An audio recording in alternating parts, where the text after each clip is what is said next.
I got so nervous that I literally started crying in front of everyone. I switched professions from one that required a doctorate degree to something that's like the opposite side of the spectrum. You literally miss 100% of the opportunities that you don't take. So close your eyes, take the leap, and see where it leads you. I try to ignore it, and I focus on my goal. Welcome to Confidence Secrets, a series where we explore the art of self-presentation, confidence, and power of commanding any room you enter. This season, I'm so excited to introduce you to some amazing guests from Modern Day Wives Meet Me in New York event. Let's jump into today's episode. Today, I'm thrilled to welcome a true innovator in the world of beauty and skincare, Orly Alaev. As a pharmacist and aesthetician, and the founder of beauty icon Med Spa, Orly blends science with aesthetics to redefine clean beauty. Orly, I'm so glad to have you here. Can you please tell us more about yourself and your journey? First of all, thank you for having me. Like you said, my name is Orly. I'm a pharmacist and I'm an esthetician as well. I'm the founder of the beauty icon Med Spa. Basically, naturally, I was a pharmacist for many years, but a few years ago, I wanted to pursue my passion for skincare and beauty industry and kind of mix those two things, my pharmaceutical background with the aesthetics, by helping people make more informed decisions about the type of skincare products that they're putting on their body, and kind of what skincare ingredients are safe or harmful, since the industry is largely unregulated. Here I am 1 year later, helping individuals feel good and comfortable with themselves and their skin. You know, in this day and age, I think appearance plays a significant role when it comes to confidence and self-esteem. I just want to be able to help women and men reach the comfort level that they have in their own skin. Yeah, I love it. Thanks. Very interesting mission and aligned with what I'm doing as well. Thanks a lot for sharing. Orly, your journey from pharmacy to aesthetics, it's all about transformation. And it's not just skincare, but how you and people around you present themselves to the world, as you mentioned. So I would love to dive more into the ways we can elevate our image and make lasting impressions. So how do you ensure powerful first impression in both professional and social settings? Maybe you can share a few moments when your presence made a noticeable impact, or maybe you saw someone and you want to share this example. My idea is that you always need to approach a situation prepared. When I speak to people about products and services, I speak with confidence because I do my own research. By the way, it takes a long time. A lot of people think that when I say research, it's like just a quick Google search and like the first thing that pops up on Google.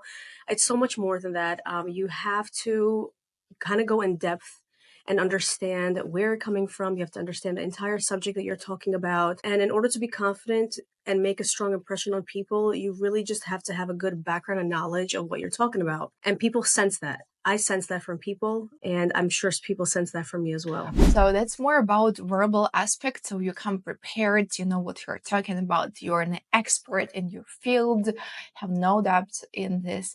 But in your experience, maybe you can recall some non-verbal cues that might have the biggest impact when meeting someone new. Non-verbal cues, I guess, like body language, when people use like their hands to make certain hand gestures, keeping their hands visible and relaxed, kind of avoiding crossing their arms for too long, just to show someone that you're feeling comfortable around the crowd that you're in front of. Also being mindful, just the placement of your hands. You can project confidence, authority, enthusiasm, and just make a positive impact on the audience. Beyond skincare and style, maybe for yourself, you always keep in mind what aspect of your body language or self-presentation you always keep in mind when entering the room or stepping on a stage, like at the event of Modern Day Wife, for example. Just in regards to someone's body language, someone's self-presentation, the way people stand, the way people talk. Listen, we all make mistakes. Sometimes we forget what we say. Sometimes we forget how to, just like right now, like I want to say something and I'm forgetting to say a certain way.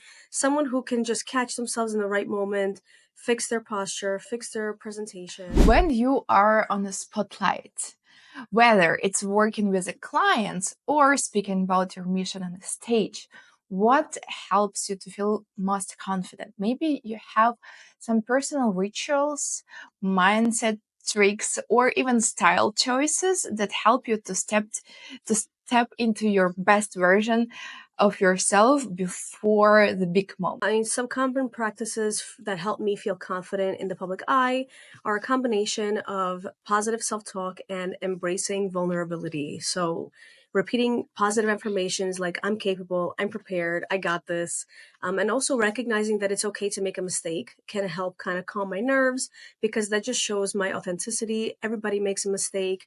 No one is perfect. That's my main two things. The third thing I would say is wardrobe choices. It's tricky because everyone has their own way of expressing themselves and what they feel comfortable in. And I love clothes. Like, I love clothes. I always get nervous of overdressing or underdressing.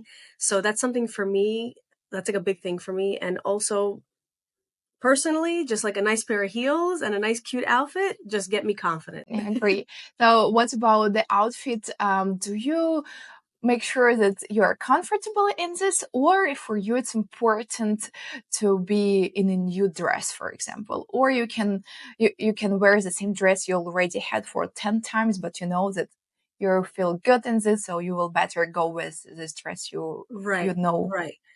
So as much as I love new clothes and new outfits and new styles, something, especially when you're going for the very first time or one of the very first times you're presenting or even giving an interview or anything like that, something that you're comfortable in, something that's not too tight, something that's not too short, something that's just, I don't mind wearing the same outfit as long as I feel that I'm comfortable with it, it's flowing and there's no restriction anywhere. I feel like it's more important than just wearing a new dress. Agree with you. And I want to talk more about the positive self-talk you just mentioned. Do you do those affirmations before the stage or the day before? Can you walk us through this process so people can learn from you and also maybe take those tips? I think it's also like multiple days before the event. It's not just like an hour before. Definitely trying to do that multiple times before the event is important for me because I do get nervous. It's just always been like that I've always get nervous, but then I kind of like catch myself. I'm like, I got this. I'm just going to go with the flow. I'm going to feel out the crowd, and kind of I'm able to kind of sense the reactions based on how people react or how they're making the eye contact or whatnot. I can calm my nerves that way. But definitely a day or two before I start prepping my mind before this event. So now you're a founder of a beauty med spa. So it takes some courage and takes some power. It takes time and of course confidence to open the big thing and to face customers every day.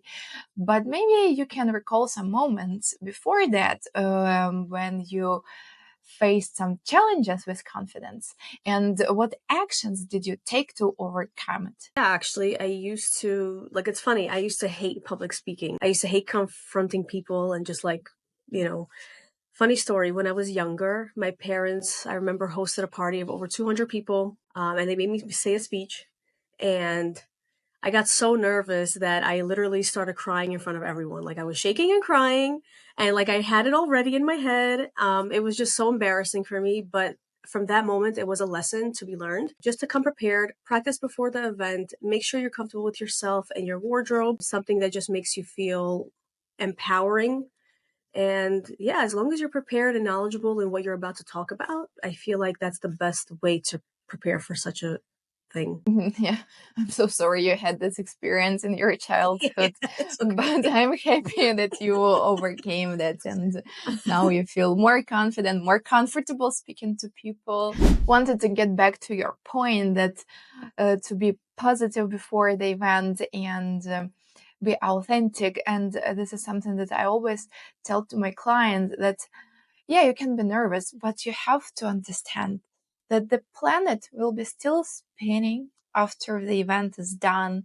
People will be still living their lives. Tomorrow will still come. Like nothing like crucial or big happen which can impact your personality so hard. So just Right. relax. And if you're so nervous, you can just go with the flow. And you mentioned read the energy of the audience, right? So you can be on the same level of the energy or so, and everything will be good. Do not Right. overthink those things. If someone wanted to elevate their presence now, or Maybe you can share if someone wants to make a shift from pharmacist to aesthetician and a founder, which takes a different skill set. What 2-3 essential strategies or tips you would recommend? First thing, I would tell them to take the leap. Not to be scared of failing and making a mistake, and don't be scared to take a chance. Like, what's the worst thing that can happen, right? You just end up where you started. You literally miss 100% of the opportunities that you don't take. So that's really important, is just to close your eyes, take the leap, and see where it leads you. And second thing is just not to focus truthfully on the haters. There will be a lot of people that will try to weigh you down and discourage you. For me, it's important to kind of ignore those who say, oh, you're downgrading. Why would you do this? Why can't you just stick to your profession? Or like, why do you have to go, like just different routes? Ignore that. People will always try to discourage you. You will always have that around you. You have to try to block it out. That's also a constant struggle for me to this day. Like, I switched professions from one that required a doctorate degree to something that's like the opposite side of the spectrum. So from medicine to beauty, it's completely different. I try to ignore it and I focus on my goal. And lastly, again, just to educate yourself on the field that you're in. Always challenge yourself, always challenge others in that industry that you're in. And then you're going to start to see like what those people don't know. You start slowly teaching it to yourself. Be more comfortable, be more confident, and be more knowledgeable. The more knowledge you have, the more powerful you are. Thanks a lot for sharing all of that, and thanks everyone for staying with us. So make sure you follow Orly Alaev on Instagram and your med spa beauty icon med spa, and of course try the services there. I will leave all the details below, the website, all the links, and of course make sure to follow Modern Day Wife and me, Kate Ziuz, on all the social medias. For sure, I will leave all the details here, and I will be happy to see you in the next episode. Thanks for joining this episode of Confidence Secrets with me, Kate Ziuz. If you're ready to take it even further, check out my programs at masteryourpresence.com, designed to help you to build that unshakable confidence and master body language. Thanks for being a part of this journey, and I see you in the next one.